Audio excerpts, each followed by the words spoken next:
सो ये एग्जाम्पल करते हैं पहले। The input power to a device is 10,000 watts at a voltage of 1000 volts. The output power is 500 watts and the output impedance is 20 ohms. So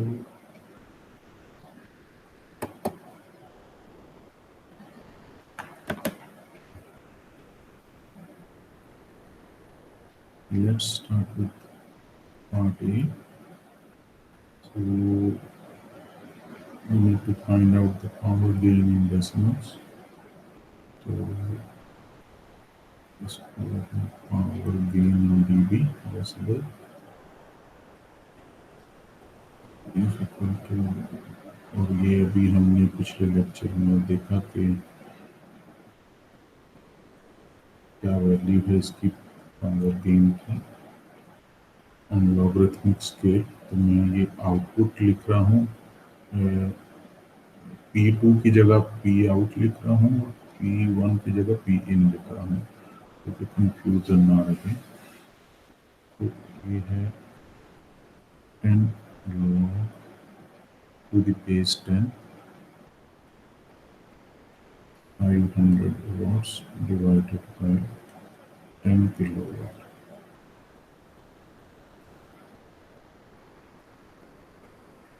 इसकी value आएगी 10 log to the base 10 1/20 is equal to 10 log 10 20। अगर reciprocate किया तो यहाँ minus करना पड़ेगा, ठीक है। इसकी वैल्यू अगर कैलकुलेट कर लें तो आ जाती है -13 D approximately. It means minus का साइन का मतलब ये कि ये एटीन्यूएशन हो रही है। गेन मतलब पॉजिटिव साइड में, नेगेटिव साइड में हो, मतलब कम हो रहा। आउटपुट पे पावर कम है, इनपुट पे पावर ज़्यादा है, तो ये एटीन्यूएशन हो रही है, लॉस हो रहा है। तो बी पार्ट है वोल्टेज गेन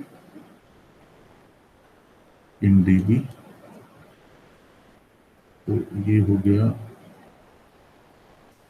फॉर्मूला हम डिराइव कर चुके हैं वोल्टेज गेन का भी, 20 log 10 V out by V in.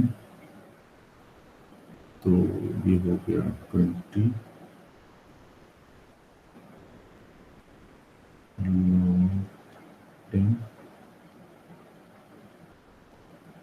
We out की वैल्यू दी नहीं है तो पी आउट की वैल्यू दी है और रेजिस्टेंस की वैल्यू दी है।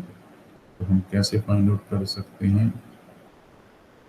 P out is equal to V out square divided by are.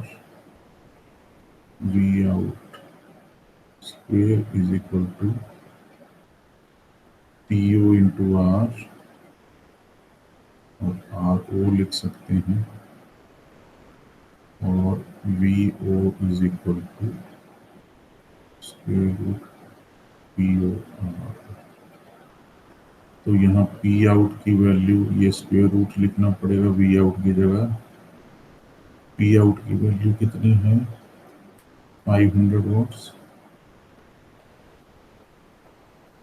और आर आउटपुट की वैल्यू है 20 वॉट्स डिवाइडेड बाय 1000 वॉट्स। इसको अगर हम सॉल्व कर लें कैलकुलेटर यूज करके तो -20 डी वोल्टेज गेन, मतलब इसकी एटीन्यूएशन हो रही है, कम हो रही है। Okay, C part. we know that ये input power is Vi square divided by P I, sir ये पी आई है, एक तरफ आर होना चाहिए, हमें रेजिस्टेंस फाइंड आउट करना है। तो जैसे ये फॉर्मूला था हमारे पास,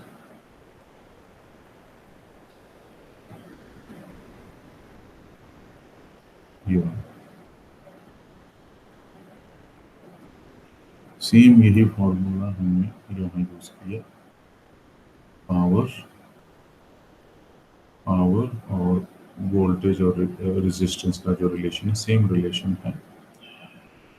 इसकी वैल्यूज पुट करें, 1 किलो वोल्ट में से 1000 वोल्ट,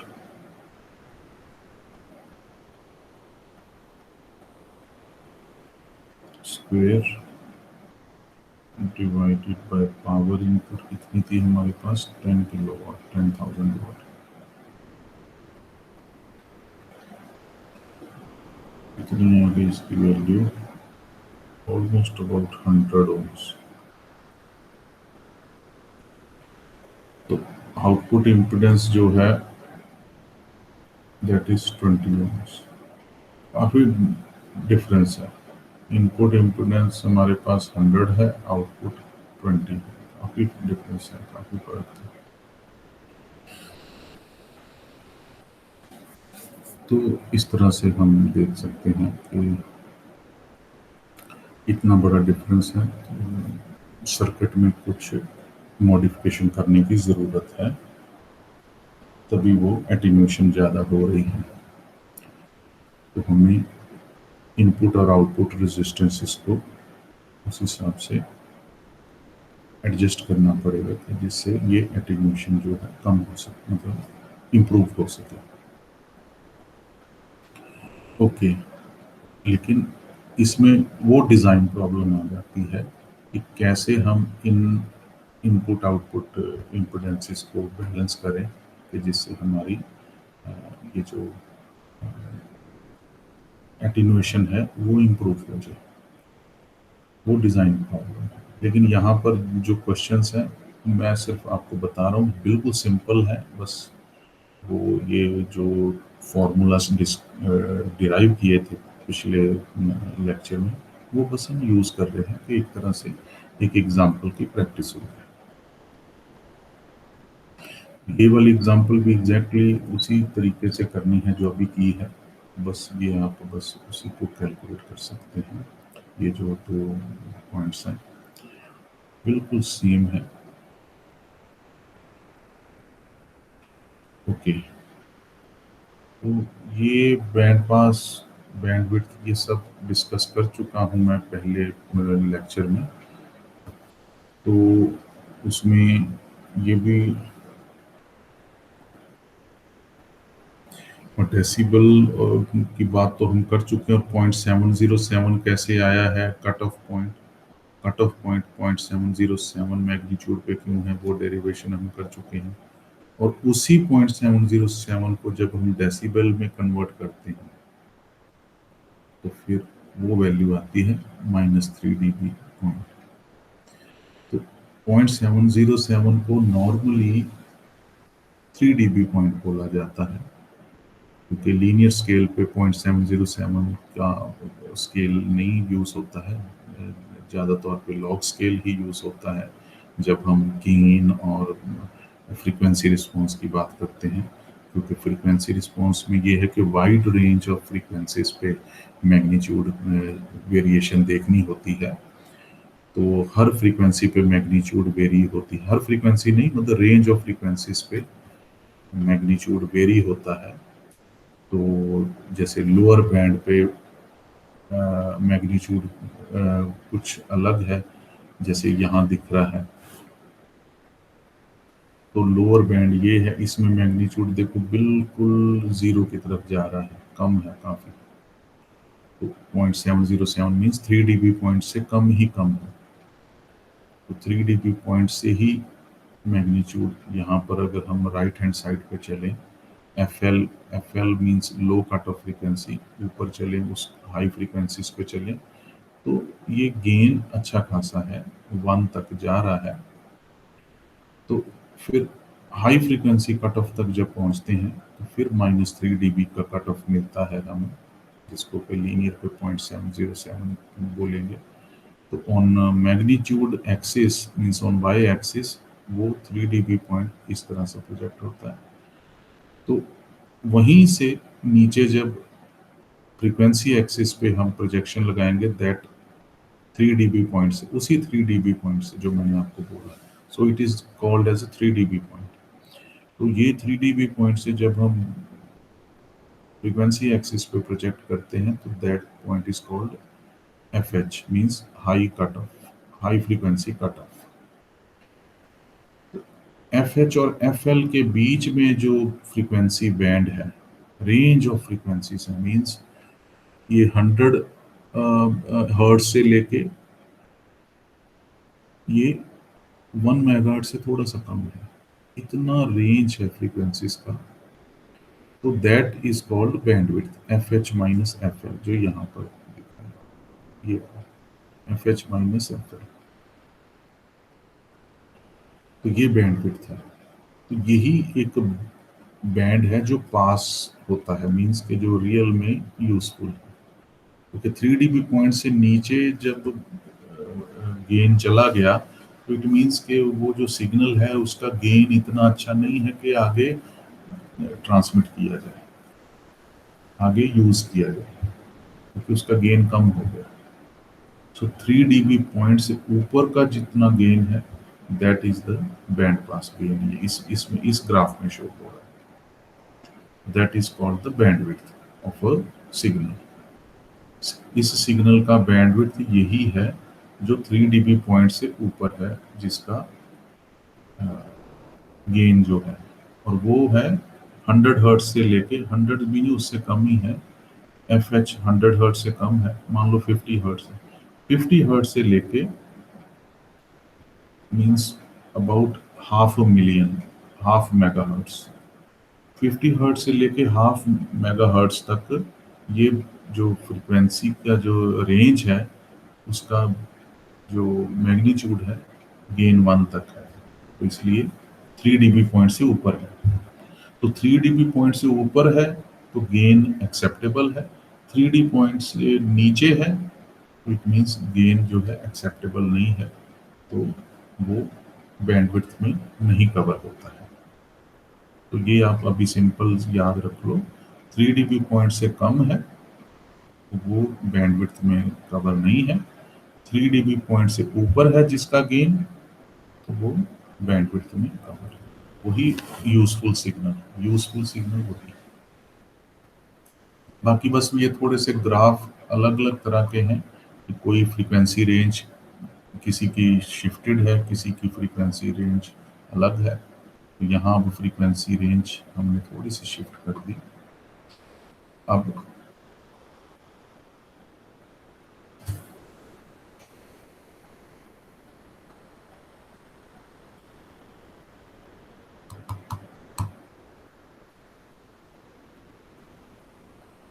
ये 10,000 हर्ट्ज तक है, 10,000 हर्ट्ज से लेके ये 100, मतलब भी 100,000 हर्ट्ज से कम है, ये 100,000 हर्ट्ज से ज़्यादा था। बस ये हम अलग अलग एग्जांपल्स हैं जो हाई फ्रीक्वेंसी लो फ्रीक्वेंसीज की लिमिट को चेंज कर रहे हैं। ये भी अलग अलग एग्जांपल्स हैं। इसमें नॉर्मलाइज्ड प्लॉट दिखाया गया है, उसमें डेसिबल प्लॉट दिखाया गया है, और उसमें फेज प्लॉट। फेज प्लॉट का मतलब भी जो फेज एंगल भी, मैंने तो सिर्फ मैग्नीट्यूड की ही बात की है, फेज एंगल भी है कि कौन सी फ्रीक्वेंसी कंपोनेंट का या कौन सी फ्रीक्वेंसी पे जो सिग्नल है उसका कितना फेज एंगल है। फेज एंगल मैंने आपको बताया था कैसे, tangent inverse Y axis divided by X axis, तो वहां से कैलकुलेट होता है। तो वहां से कैलकुलेट होके यहाँ फिर ग्राफ पे ड्रॉ किया जाता है।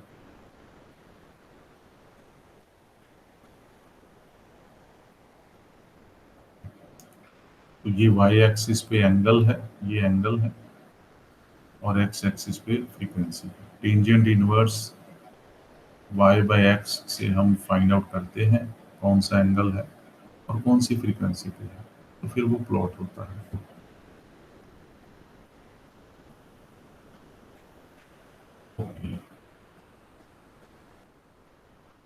बोर्ड प्लॉट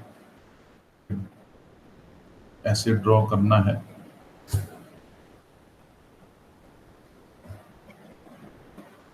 ये एग्जांपल है यहाँ पर कि अगर फ्रीक्वेंसी एफ एल तक पहुंची है तो तब वही 20 dB 20 log FL by F means low cutoff divided by the frequency range F। तो लो कट ऑफ तो एक वैल्यू फिक्स्ड होगी, तो वो उस वैल्यू पे जो गेन की वैल्यू आई है उस फ्रीक्वेंसी पे, एफ एल की फ्रीक्वेंसी पे गेन कितना है, 0 dB। तो एफ एल की फ्रीक्वेंसी का पॉइंट ये वाला है।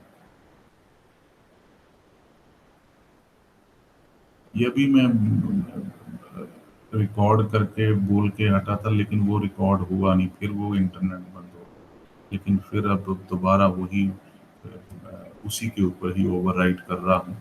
तो ये अब एफ एल की फ्रीक्वेंसी है, एक्स एक्सिस पे फ्रीक्वेंसी है, वाई एक्सिस पे मैग्नीट्यूड है। तो एफ एल की फ्रीक्वेंसी पे 0 dB है मैग्नीट्यूड, तो वो 0 dB तो फिर इसी लाइन पे होगा, ये 0 dB। वाई एक्सिस का 0 dB एक्स एक्सिस पे हुआ, तो ये वहाँ हमने एक पॉइंट पॉइंट यहाँ ड्रॉ कर दिया। फिर F L half of the frequency, F F is equal to half of the F L.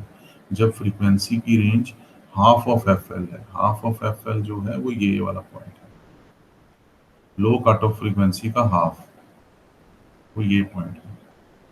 उस पॉइंट पे जब हमने कैलकुलेट किया using that the same formula, तो हमें गेन की वैल्यू मिली -6 dB, मैग्नीट्यूड की मतलब वैल्यू मिली -6 dB।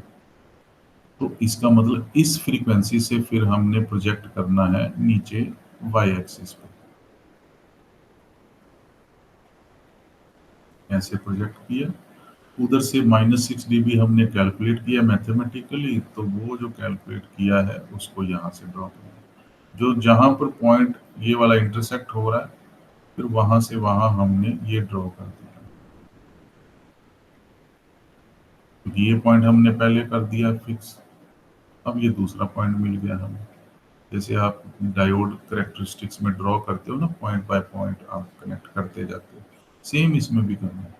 अब एफ एल बाई 4 के ऊपर जो मैग्नीट्यूड है दैट इज -12 dB। -12 dB ये वाला लाइन है, पॉइंट है, इधर से पॉइंट एक्स एक्सिस पे ड्रॉ की लाइन, उधर एफ एल बाई 4 वाली लाइन से इधर ड्रॉ की। तो ये जो इंटरसेक्शन पॉइंट है, अब ये एक मिल गया नया पॉइंट। अब इसको फिर कनेक्ट कर देना पीछे वाले दो पॉइंट से, ये हमारे पास एक लाइन बन रही है। फिर आ गया F L by 10, F L by 10, F L वही cut off low cut off frequency का 10th फ्रीक्वेंसी जो है बाई 10 डिवाइडेड बाई 10। तो फिर वो फॉर्मूला यूज किया, उसकी वैल्यू आ गई -20 dB। -20 dB ये वाला पॉइंट है, और एफ एल का पॉइंट ये पूरा एक्स एक्सिस पे ही है। नीचे किया, इधर 20 dB को, इधर 20 dB को ऐसे ऐसे किया, तो जहां पर ये इंटरसेक्ट होता है ये पॉइंट मिल गया हमें। फिर इसको भी यहाँ ड्रॉ करके तो कनेक्ट कर देना। तो ये वाला जो लाइन है that is the board plot, इसको बोर्ड प्लॉट कहते हैं।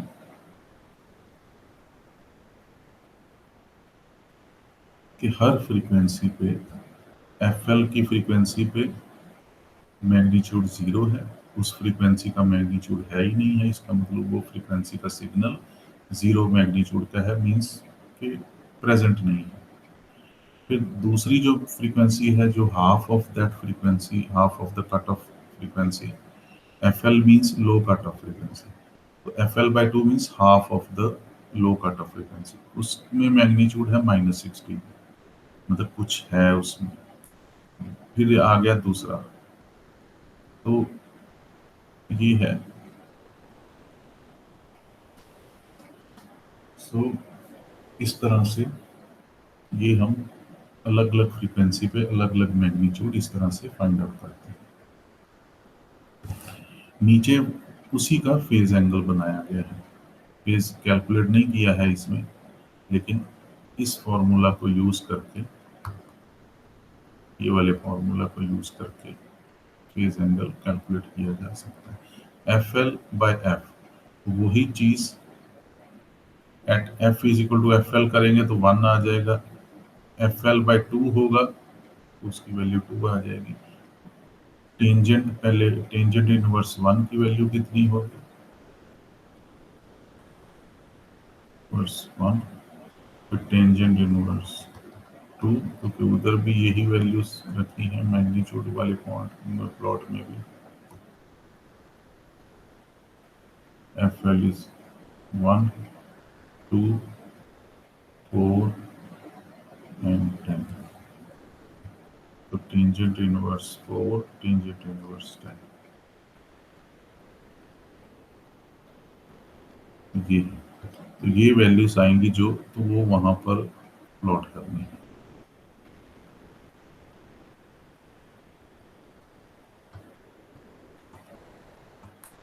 हाँ, तो एक्स एक्सिस पे तो फ्रीक्वेंसी है ही है, सेम वही ऊपर जो है।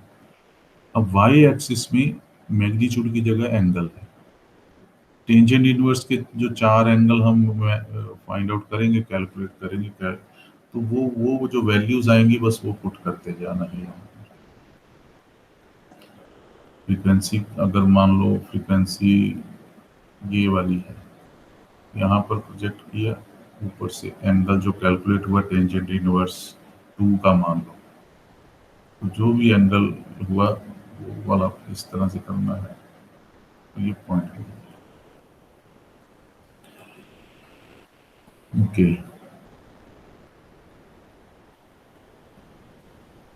अब ये जो बीजेटी एम्पलीफायर है, इसको करना है। ये तो एम्पलीफायर हम कर चुके हैं जब हम small signal analysis, AC analysis जब हम कर रहे थे। डीसी एनालिसिस किया पहले, फिर एसी एनालिसिस किया। तो डीसी एनालिसिस में हम कैपेसिटर्स को ओपन सर्किट कर देते थे, और एसी एनालिसिस में हम उनको शॉर्ट सर्किट कर देते थे। लेकिन जब हम डिफरेंट फ्रीक्वेंसीज की बात करते हैं, तो सिर्फ ओपन और शॉर्ट नहीं होगा, बीच में कैपेसिटर्स अपने कुछ फ्रीक्वेंसी पे काम भी करेंगे। So open circuit means frequency zero, short circuit means frequency is very high, लेकिन इन बिटवीन भी है। तो इसलिए अगर हम ये बात करें कि अ, ये 3 कैपेसिटेंसीज हैं हमारे पास। दिस इज ये वाली जो सोर्स कैपेसिटेंस बोल सकते हैं, ये सीसी कपलिंग कैपेसिटेंस जो हम नाम जानते हैं जब हम AC analysis, small signal analysis कर रहे थे, और ये है एमिटर करंट, जिसको बाईपास कैपेसिटर भी बोल सकते हैं।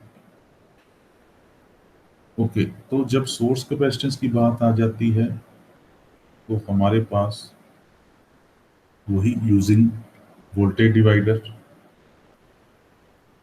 इसके हिसाब से ये वाला सर्किट अब हमारे पास कॉमन एमिटर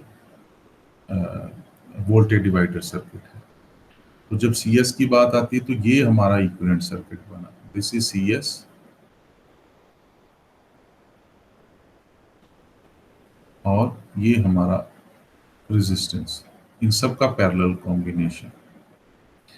तो इक्विवेलेंट रेजिस्टेंस हमारा क्या हुआ? R1 in parallel to R2 in parallel to beta RE। Beta RE वही जो RE मॉडल हमने किया था।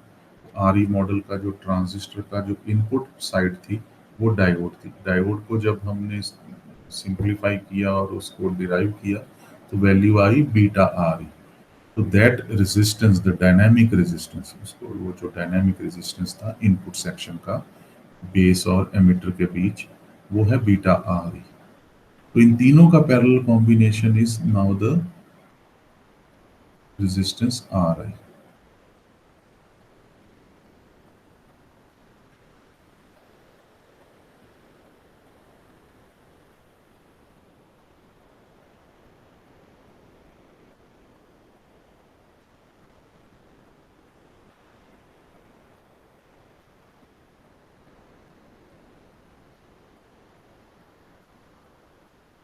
divided by R A square plus XC square, ठीक है, मल्टीप्लाई बाय वी ए। जो पीछे एग्जांपल मैंने की थी न्यूमरेटर में वो XC था, बिकॉज वो कैपेसिटर लगा था यहाँ पर।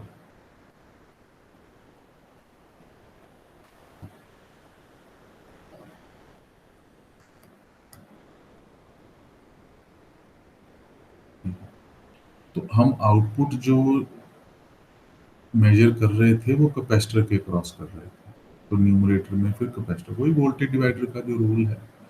लेकिन यहाँ पर हम आउटपुट मेजर कर रहे हैं रेजिस्टेंस के क्रॉस, आर आई के क्रॉस, तो इसलिए हमने ये वाला यूज किया था। क्लियर? तो what is this? F L S low frequency, low cutoff. So the low cutoff is 1 over 2 pi R1 CS। ये हम अभी पीछे डिराइव किया हमने RC। तो वो RC वैल्यू की जगह अब हमारे पास R1 और CS है। तो R RI सॉरी,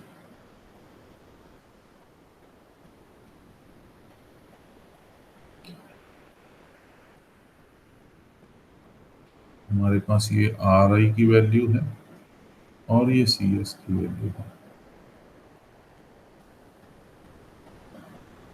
ओके, तो RI की वैल्यू हम जानते हैं क्या चीज है, जो RI is equal to R1 in parallel to R2 in parallel to beta R।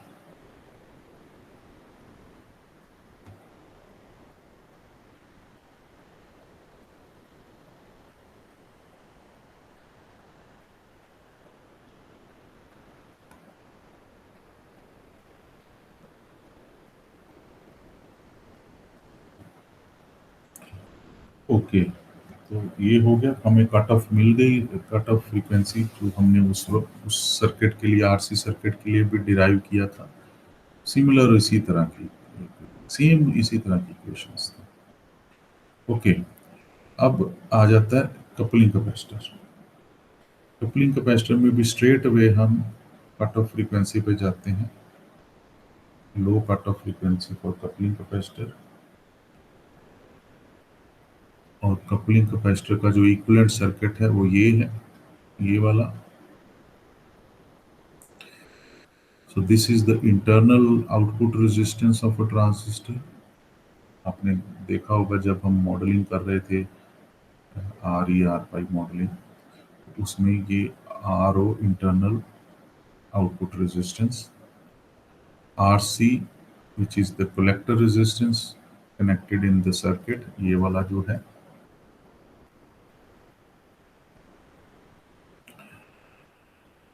And then this coupling capacitor means this coupling capacitor couples the load with the collector। तो load में next stage का कोई amplifier भी हो सकता है, या कोई फाइनल लोड भी हो सकता है, जैसे स्पीकर या कोई मोटर या कुछ भी, या फिर नेक्स्ट जो एम्पलीफायर स्टेज है और एम्पलीफायर है जो लोड की तरह काम कर रहा है। तो ये इक्विवेलेंट सर्किट हुआ इसका। तो using this equivalent circuit we need to find out the cutoff frequency, so that is 1 over 2 pi। अब R की वैल्यू इसी सर्किट से देखें अगर तो क्या है, R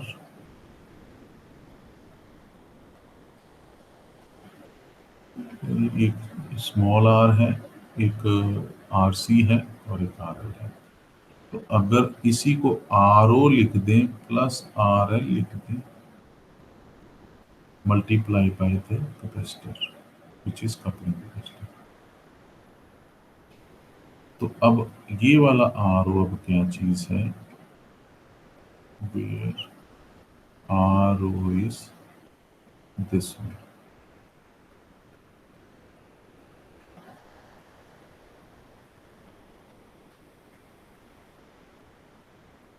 are O in parallel to R C.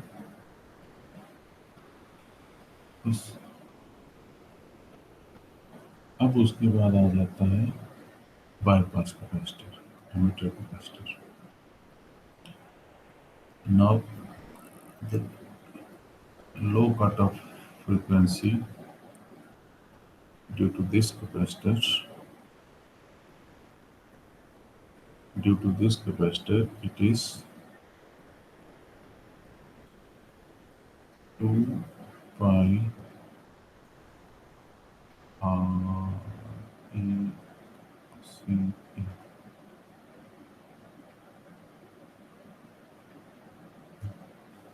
Okay, तो यही है।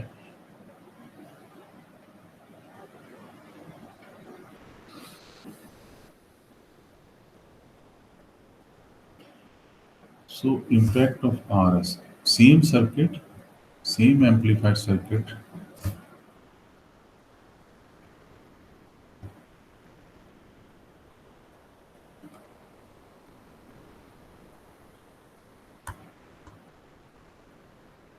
same amplified circuit as shown in this figure, यही वाला voltage divider biasing circuit, common emitter configuration, same circuit, but now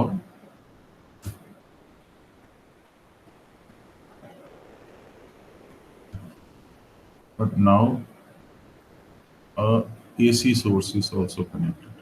For example, a microphone. So, microphone. So it- before in previous slide it was not connected. Now it is connected. So what will be the effect?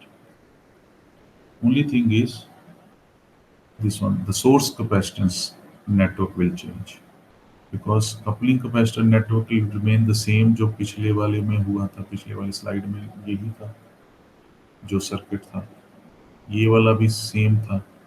FL due to this means जो cut off frequency इस capacitor और ये वाला bypass capacitor का वो exactly same रहेगी, सिर्फ ये वाला इंटरनल कैपेसिटेंस का बिहेवियर चेंज होगा कुछ। वो बिहेवियर चेंज होगा, वो क्या है, FL अगर इसकी कट ऑफ फ्रीक्वेंसी हम चेंज देखें क्या चेंज हो रहा है इसमें,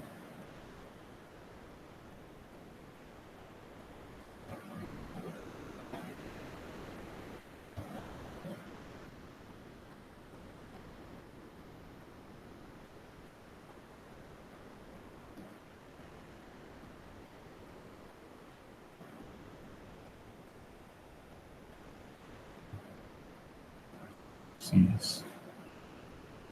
तो अब RS एड ऑन हो गया इसमें जो पहले नहीं था। तो इसमें हमने देखा, आप इक्वेशन ये वाली अगर देखें, ये वाली FLS,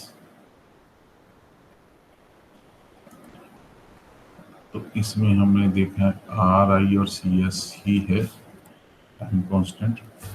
इधर अब टाइम कांस्टेंट थोड़ा सा चेंज हुआ है, विच इज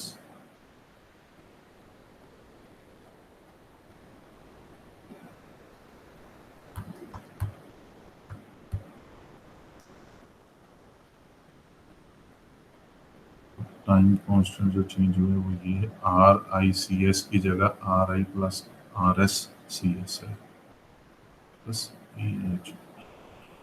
तो ये तब है, RS तब ऐड उसमें होगा, यूज होगा जब इनपुट कनेक्टेड है। ये हम किसी रिवीजन क्लास में करेंगे, ये इसको कंप्लीट करें। तो फीडबैक की बात अगर करें, फीडबैक एम्पलीफायर का मतलब जो एम्पलीफायर हमने बनाया अभी पहले पिछले लेक्चर्स में, तो दिस इज एन एम्पलीफायर, ये इनपुट है वी आई और ये आउटपुट है वी ओ। लेकिन इसी वी ओ की तरफ से कुछ सिग्नल हम फीडबैक दे रहे हैं। तो depending upon this factor called beta, multiplying factor, ये एक फैक्टर है बीटा। कुछ सिग्नल जो वी आउट का वापस जा रहा है, कनेक्ट किया हुआ है इस फीडबैक फैक्टर के साथ, तो वो जो वी आउट सिग्नल से जो आउटपुट सिग्नल, कोई भी वोल्टेज सिग्नल है या कुछ भी, तो वो जो सिग्नल है, वो जब हम थोड़ा सा इसको वापस कनेक्ट करते हैं इस फीडबैक फैक्टर के साथ, तो हमें एक फीडबैक वोल्टेज अलग से मिलती है। तो ये तो इनपुट वोल्टेज हुई जो हम इनपुट दे रहे थे एम्पलीफायर की। लेकिन जो एम्पलीफायर वापस दे रहा है कुछ फीडबैक, दैट इज वी है।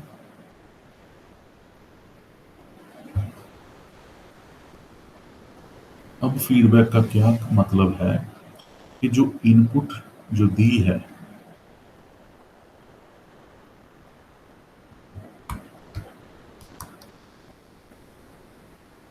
हाँ, ये वाली जो इनपुट सिग्नल है, ये रियलिटी में कोई सिग्नल है, रेफरेंस सिग्नल बोल सकते हैं इसको।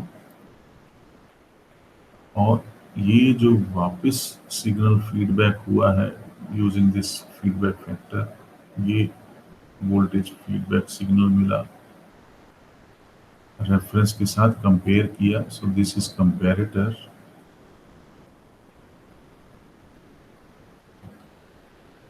कंपैरेटर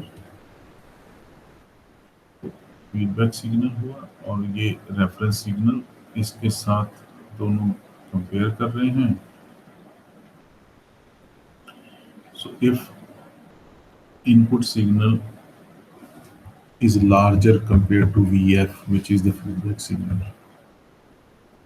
तो इसका मतलब पॉजिटिव साइन इधर जाएगा फिर, because this one is positive, this is negative, so it means V I की वैल्यू को जाएगा input signal this, that this both of these are different, means the reference input signal or the feedback signal is not the same as the reference input signal.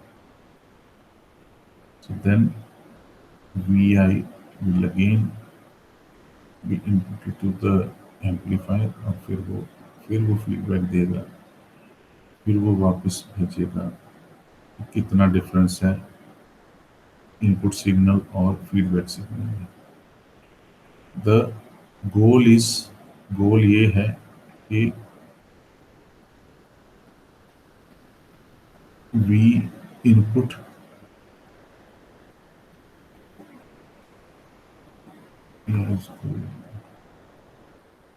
Vs बोलते हैं, this one is Vi, so this Vs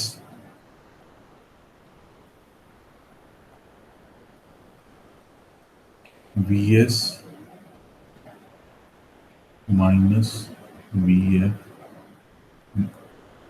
must be zero ideally।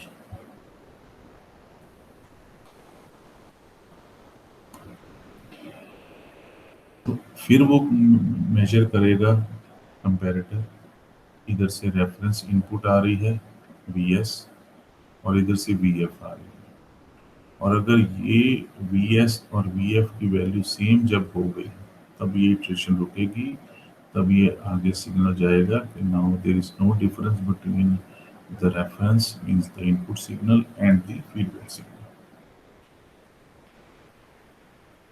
तो वो फिर उसका जो जब difference नहीं होगा या डिफरेंस जितना रिक्वायर्ड रखा होगा, कोई सेटिंग की होगी कि डिफरेंस 1 तक हो जाए तो चल जाएगा, कोई प्रॉब्लम नहीं, या 2 वोल्ट्स तक चल जाए नो प्रॉब्लम, या 2 डिग्री सेंटीग्रेड तक चल जाए, जैसे इसमें है एयर कंडीशनिंग में है कि हमने सेट कर दिया कोई वैल्यू,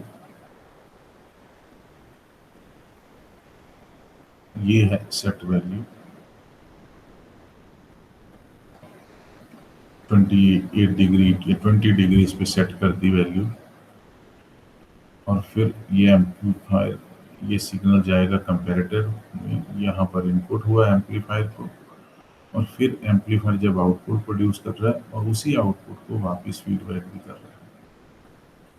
फीडबैक कर रहा है कि आउटपुट को मेजर किया और देखा, आउटपुट जो है वो बीटा बीटा जो फैक्टर है वो मेजर कर रहा है, वो मेजर कर रहा है कि आउटपुट कितना है, और फिर वो आउटपुट की वैल्यू यहाँ भेजेगा। तो means if the set value is,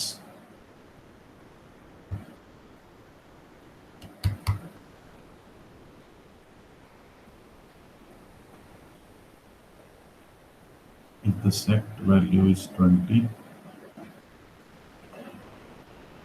और आउटपुट पे आ रहा है 25 and the set value is 20, ये जो है ये इधर जाएगा, ये स्केलिंग फैक्टर है बेस्ड ऑन द रिक्वायरमेंट, कितना सेट किया है इसकी वैल्यू। हियर इट गोस 25,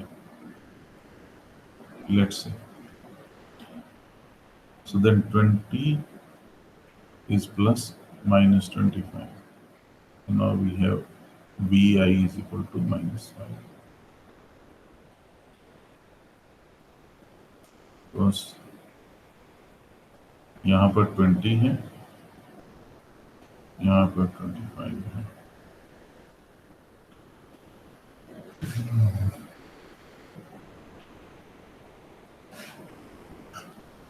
इन दोनों का डिफरेंस -5 है यहाँ पर, और फिर वो एम्पलीफायर को जाएगा। अब माइनस करना है कुछ, तो now it will decrease it with, let's say, directly 20. Normally it requires number of iterations. मैं बस दूसरी इटरेशन पे ही बोल रहा हूँ कि ये -5 का जो डिफरेंस इसने डिटेक्ट किया, कंपैरेटर ने इनपुट दिया और फिर वो एम्पलीफायर ने एडजस्ट कर लिया अपने आप को कि -5 का डिफरेंस है, so I must adjust myself. तो फिर वो जो 25 दे रहा था वो 20 देगा आउटपुट। वही आउटपुट 20 की वैल्यू जो है, अब फिर वो फीडबैक होगी, तो फिर यहाँ पर दिखा देगा वो 20।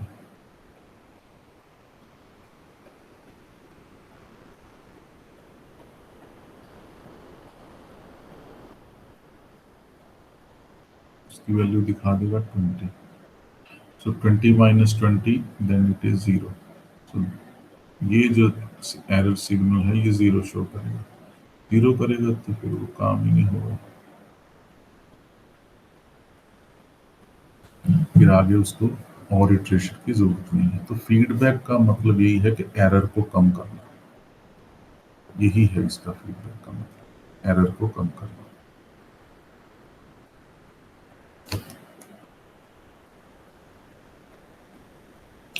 तो इसके क्या उसमें ये है कि जब एरर कम होगा तो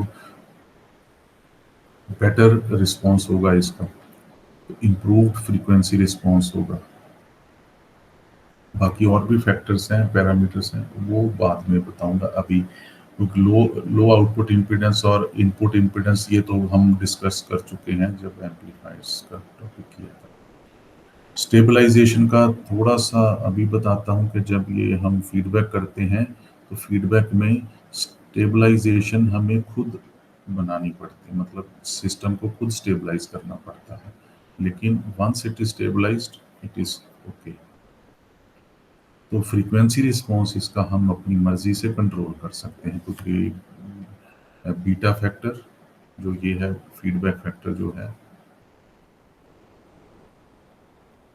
फीडबैक फैक्टर जो है ये मेजर करता जाता है, यहाँ कंपेरेटर को भेजता, कंपेरेटर कंपेयर करता है, और जो भी डिफरेंस है दोनों में, इनपुट और फीडबैक में, और वो वी की वैल्यू उसको वी को सेट करता है उसी हिसाब से। जो भी डिफरेंस है इन दोनों का वो डिफरेंस फिर एम्पलीफायर को फिर इनपुट होता है और एम्पलीफायर अपने आप को एडजस्ट करता है। तो वो यूजिंग एडजस्टमेंट कैसे होगी? Just by changing some current, IC current और वीसीई वोल्टेज। तो वीसीई को कुछ चेंज मीन्स क्यू पॉइंट को चेंज करेगा। तो क्यू पॉइंट चेंज होगा, उस हिसाब से फिर वो आउटपुट फिर चेंज हो जाएगी। फिर वो फीडबैक होगी, फिर वो यहाँ मेजर होगी, कंपेयर होगी, फिर डिफरेंस देखा जाएगा। डिफरेंस अगर कम हो रहा है तो it means amplifier is working in the right direction. फिर नेक्स्ट टाइम पे इटरेशन जब हुआ तो फीडबैक हुई आउटपुट। तो जब इधर कंपेयर हुआ फिर डिफरेंस और कम हो गया तो it means error is decreasing. तो इसी वजह से फिर इसको हम बोल सकते हैं कि improved frequency response and better stabilized voltage gain। ये हैं different feedback connection types, series and shunt connection types. Miller capacitance, Miller capacitance का सिंपल एक कॉन्सेप्ट है कि ये जो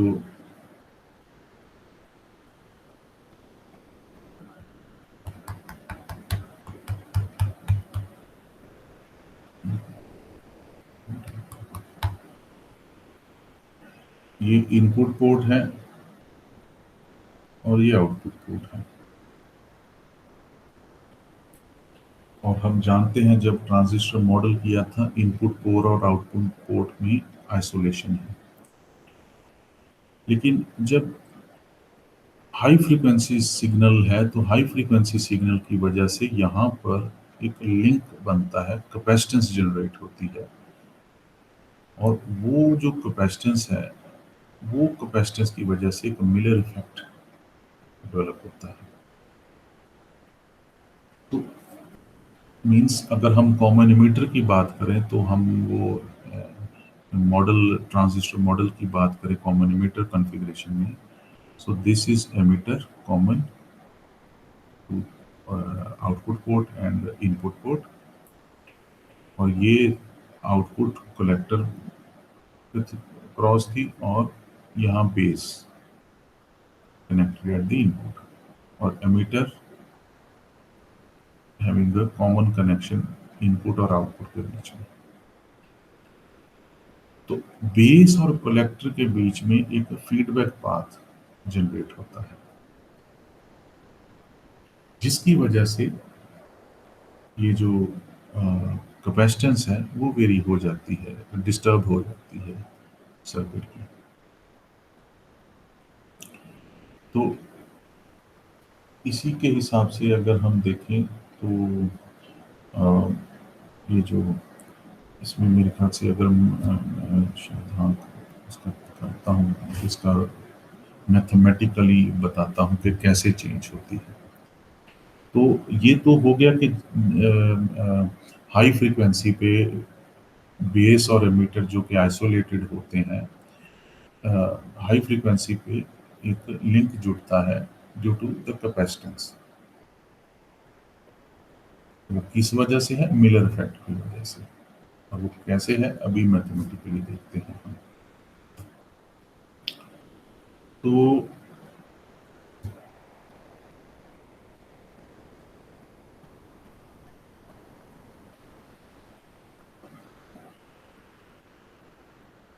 applying ACL at input node, उसमें हम अगर देखें I is equal to I1 plus I2। ये आप देख सकते होगे इसमें ये I2 है, ये I1 है और ये I इनपुट है II। So now this II is broken down into two parts. One is I2, another one is I1. Due to we can just use KCL for that. So now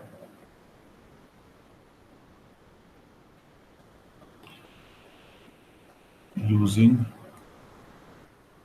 Ohm's law. Ohm's law.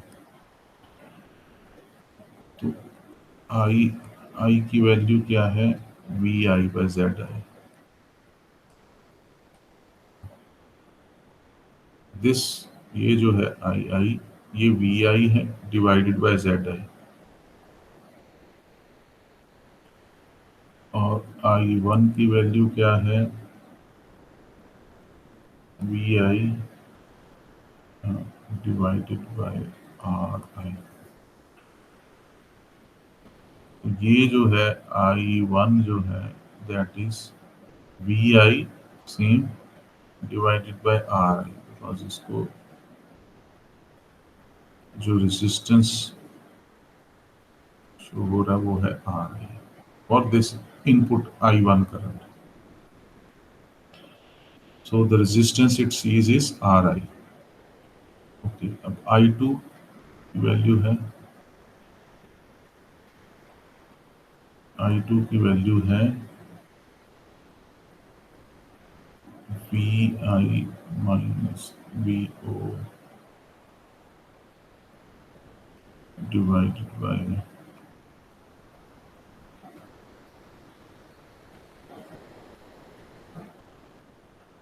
We I minus V O divided by X C F.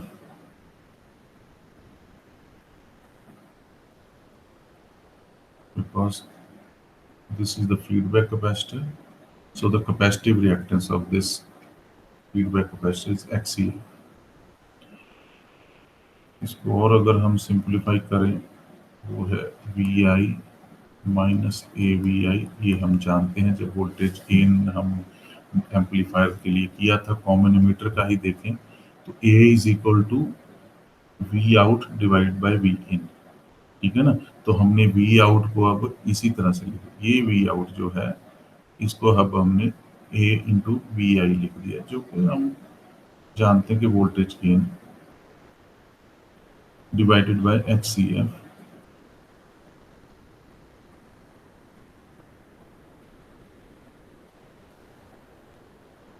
One minus A V I divided by H सी.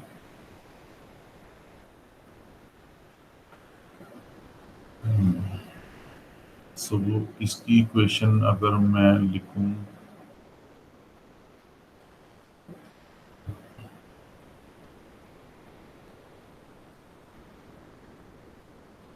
ये है one, ये है to, ये है three.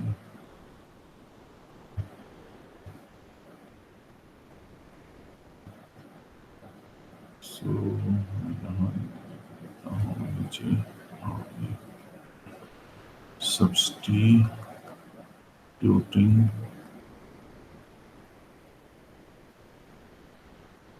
to and in.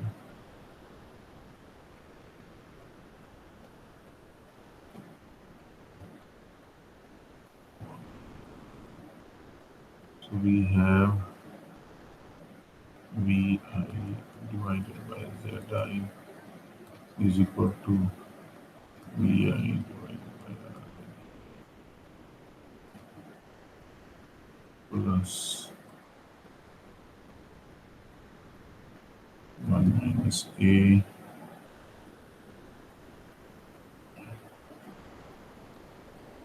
vi divided by xcf.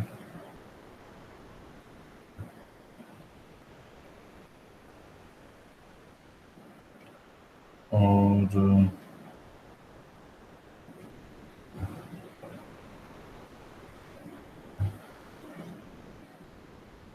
xcf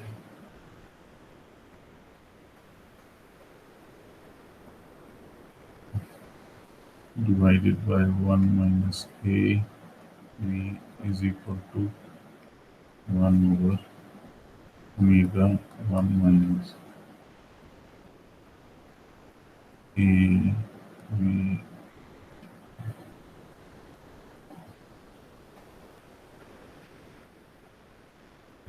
a v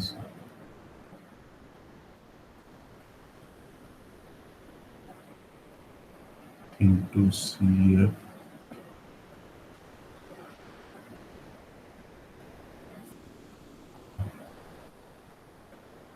So this is called Miller capacitance. Miller capacitance.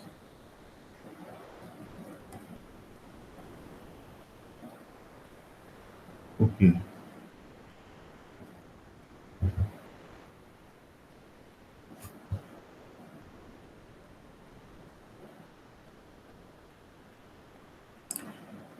So due to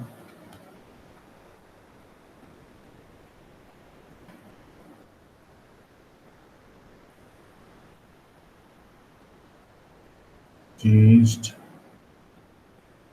amplifying factor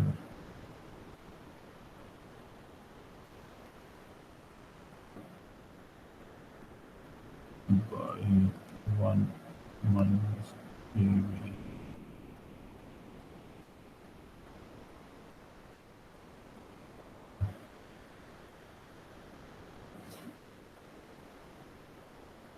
The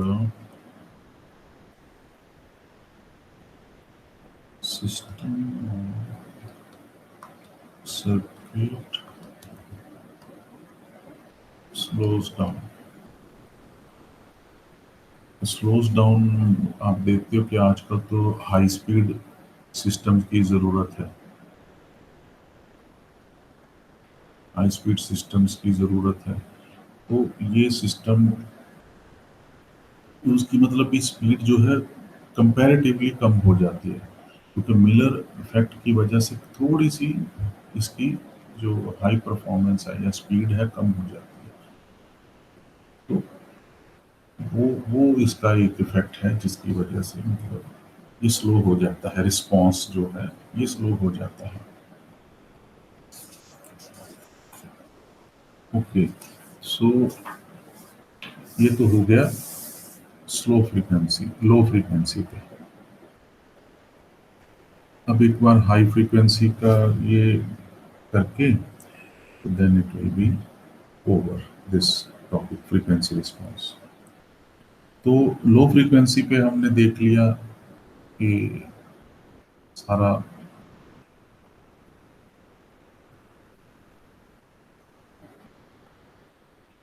to ये अलग अलग तरह के कैपेसिटेंसीज हैं, इनपुट कैपेसिटेंस, कपलिंग कैपेसिटेंस और ये बाईपास कैपेसिटेंस, और इनकी वजह से किस तरह से इनका जो लो कट ऑफ फ्रीक्वेंसी ये वैल्यूज हैं इनकी, और कौन कौन सा पैरामीटर है जिसकी वजह से ये चेंज कर सकते हैं हम। तो ये फार्मूलास हमने डिराइव किए, तो इसमें हम देख सकते हैं कि चेंजिंग द वैल्यू ऑफ कैपेसिटेंसेस, तो इनकी वैल्यू अगर हम चेंज कर दें तो वही जो सबसे पहले बताया था RC component, RC component means the time constant. वो टाइम कांस्टेंट कम करेंगे मींस के स्लो करेंगे, बड़ा मतलब उसका कम वैल्यू करेंगे तो फ्रीक्वेंसी बड़ी फास्ट हमें मिलेगी। इसका मतलब ये निकलेगा कि जो सिस्टम है बड़ा फास्ट परफॉर्मिंग सिस्टम है। अगर आरसी कांस्टेंट बहुत लंबा है, बहुत ज़्यादा लार्ज है, तो it means it is slow, means frequency जो है लो फ्रीक्वेंसी पे काम कर रहा है, सिस्टम इज वेरी स्लो। तो वही चीज़ हमने यहाँ देखी लो फ्रीक्वेंसी। हाई फ्रीक्वेंसी पे थोड़ा सा जो फर्क है, तो मैंने आपको बताया था high frequency means small capacitances, small capacitances पे जो ये पीछे हमने देखा था जब हम डेरिवेशन कर रहे थे। तो अब हमारे पास हाई फ्रीक्वेंसी की बात अगर कर लें तो हाई फ्रीक्वेंसी में जो ये जो कैपेसिटेंसीज हैं ये वाली भी रोल प्ले करती हैं। The capacitance across collector and base, the capacitance across collector and emitter, as well as capacitance across base and emitter. Low frequency analysis जब हम करते हैं तो उसमें ये जो कैपेसिटेंसीज हैं ये रोल प्ले नहीं करती हैं, कंट्रीब्यूट नहीं करती हैं, लेकिन हाई फ्रीक्वेंसीज में ये कंट्रीब्यूट करती हैं because they are very small capacitances. तो आपको बताया है मैंने कि स्मॉल कैपेसिटेंसीज वो एक्टिवेट होती हैं हाई फ्रीक्वेंसीज में। तो ये इंटरनल कैपेसिटेंसीज हैं ट्रांजिस्टर की। सेमीकंडक्टर डिवाइसेस की जो इंटरनल कैपेसिटेंसीज हैं they are small in capacity, उनकी वैल्यू कम है, तो वो हाई फ्रीक्वेंसी पे वो एक्टिव होती है, they contribute at high frequencies. तो ये एक बड़ा डिफरेंस है। बाकी जो कैपेसिटेंसीज हैं जो लो फ्रीक्वेंसी एनालिसिस में भी थे, लो फ्रीक्वेंसी ऑपरेशन में भी थे, that is input capacitance, coupling capacitance and bypass capacitance. तो बाकी और जो कैपेसिटेंसीज हैं जो रोल प्ले करती हैं, कंट्रीब्यूट करती हैं हाई फ्रीक्वेंसी में, दैट इज वायरिंग कैपेसिटेंसीज। क्योंकि wiring capacitances are also very small, output wire and input wire. तो वो वायरिंग का मतलब ये हुआ कि जब हम किसी ट्रांजिस्टर टर्मिनल को कनेक्ट करते हैं किसी दूसरी वायर से या ग्राउंड से करते हैं या किसी से, तो वो स्मॉल इंटरनल कैपेसिटेंसेस दे कम इनटू पिक्चर। फिर वो जो स्मॉल इंटरनल कैपेसिटेंसेस हैं, ये सारी इंटरनल कैपेसिटेंसेस जो हैं, जो डॉटेड लाइन से शो की हुई हैं, दे आर ऑल इंटरनल कैपेसिटेंसेस। हाँ, ये वाली जो डॉटेड लाइन से हैं, दे आर ऑल इंटरनल कैपेसिटेंसेस। तो ये हाई फ्रीक्वेंसी सिग्नल पे एक्टिवेट हो जाते हैं, तो they contribute for at a high frequency operation. तो इनकी अगर हम बात करें तो इनकी कट ऑफ फ्रीक्वेंसी अगर फाइंड आउट करनी है,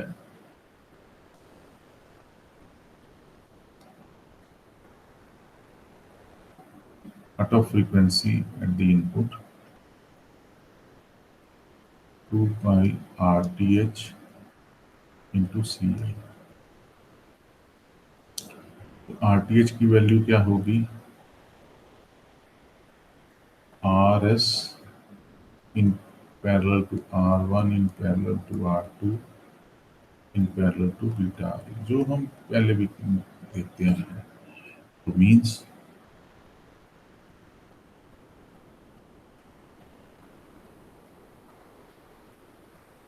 R1 in parallel to R2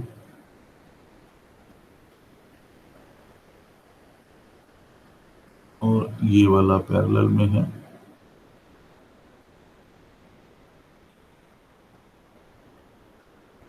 okay.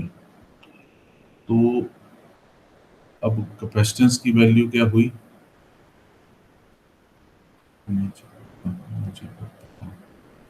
Input capacitance. So total input capacitance क्या हुई? ये तो फ्रीक्वेंसी, कट ऑफ फ्रीक्वेंसी हुई for the input circuit.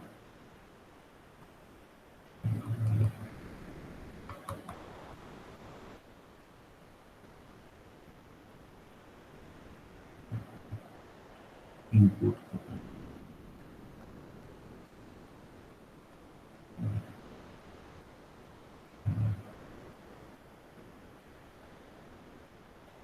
That is the cut of, means यहाँ पोल होगा, और पोल कौन सा है इसमें? जो पिछले लेक्चर्स में मैंने बताया आपको, ये है pole RC। RC time constant जो है that will give the pole for the transfer function जहाँ पर कट ऑफ होती है, ठीक है ना, 3 dB पॉइंट जो है, तो दैट इज दिस पोल। तो हमें R और C की वैल्यू उस हिसाब से रखनी है जहाँ पर हमें कट ऑफ चाहिए। ओके, ये याद रखना है आपको कि कट ऑफ के हिसाब से ही कौन सी फ्रीक्वेंसी कट ऑफ चाहिए। जैसे F H I, high frequency cut off कहाँ चाहिए, it depends upon the values of C and R. अब सी आई की वैल्यू जो टोटल इनपुट कैपेसिटेंस क्या बनी अब,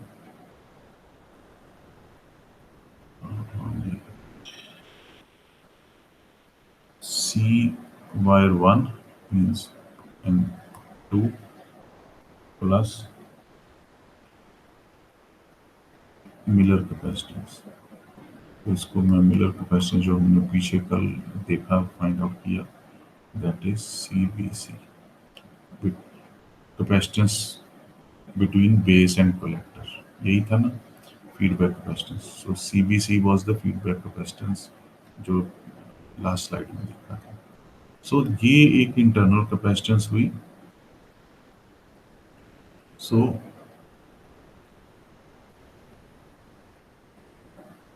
ये वायर टू तो आउटपुट पे है, एक मिनट, इसको थोड़ा सा चेंज करो। ये इनपुट कैपेसिटेंस की बात हुई तो ये बीई हुई, because base emitter is the input circuit. Wire one is eight the input, तो ये है। Base emitter is also eight the input plus the Miller capacitance यहाँ शो नहीं की है। So base and collector, base and collector terminal जो है ये कलेक्टर है, ये बेस है। So this also is in the input circuit. आप जानते हैं इनपुट सर्किट यही है, और इसका जब हम वोल्टेज डिवाइडर को सॉल्व करते थे एनालाइज करने के लिए, तो हम इसको थेवेनिन इक्विवेलेंट में पहले कन्वर्ट करते थे। वो यहाँ पर भी वही हम कर रहे हैं। तो these three are the input capacitances because they are present in the input circuit of a transistor, which is, वो हम जानते हैं कि यही वाला है। ओके, अब आउटपुट कैपेसिटेंस सी लास्ट है,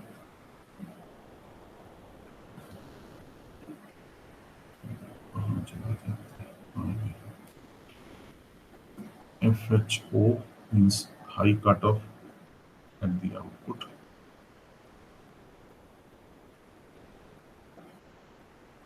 are T H C, R T H नाम सेम दिया है हमने यहाँ पर अभी, R T H is equal to series sorry parallel combination of R C, R L and are.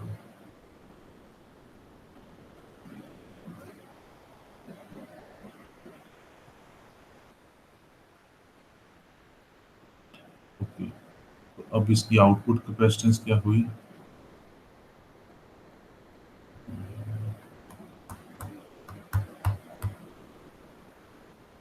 Output capacitance, output capacitance is output wiring capacitance, capacitance across collector and emitter plus the same Miller capacitance. So this capacitance, ये वाली collector and emitter और wire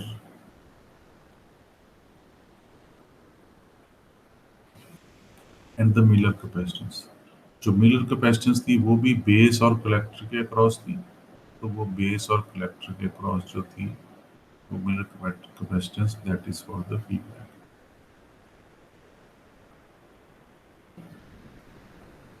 it is, ये जो तीन capacitances दिखाई हैं, ये वाली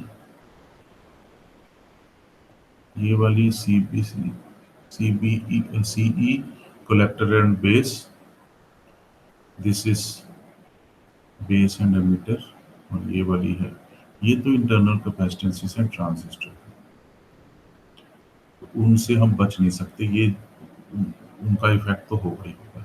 लेकिन जो मिलर इफेक्ट है वो एक पैरासिटिक है। वो एक पैरासिटिक है जो मैन्युफैक्चरिंग के वक्त, जो हम नहीं चाहते कि कैपेसिटेंसेस हों, base emitter, base collector, collector emitter पे कैपेसिटेंसेस हों, लेकिन वो हैं। तो सेमीकंडक्टर फिनोमेना की वजह से वो है। लेकिन मिलर इफेक्ट जो है वो वर्किंग कंडीशंस पे है। तो वो इफेक्ट जनरेट होता है हाई फ्रीक्वेंसी पे। तो ये आउटपुट कैपेसिटेंस में ये एक बार पेन गायब हो जाता है, वो पता नहीं चलता, इसलिए वो फिर रिदम थोड़ा सा स्लो हो जाता है। तो इनपुट कैपेसिटेंस भी हमने देख लिया, आउटपुट कैपेसिटेंस। इनपुट कैपेसिटेंस भी सम ऑफ वायरिंग कैपेसिटेंस,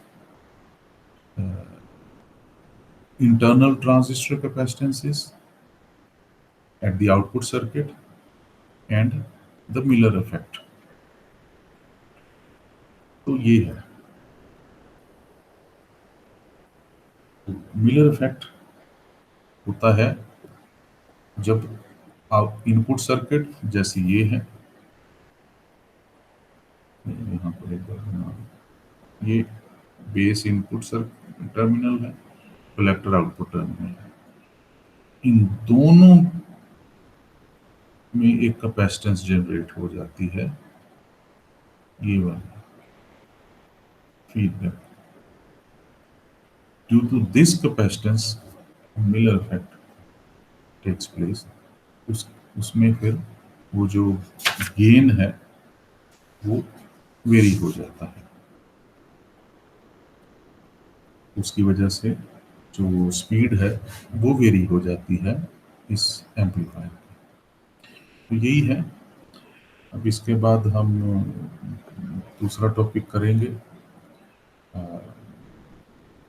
जिसमें कि more than one transistor circuits जो हैं, एक सर्किट में एक से ज़्यादा ट्रांजिस्टर्स हैं, उनका क्या सिग्निफिकेंस है वो हम करेंगे।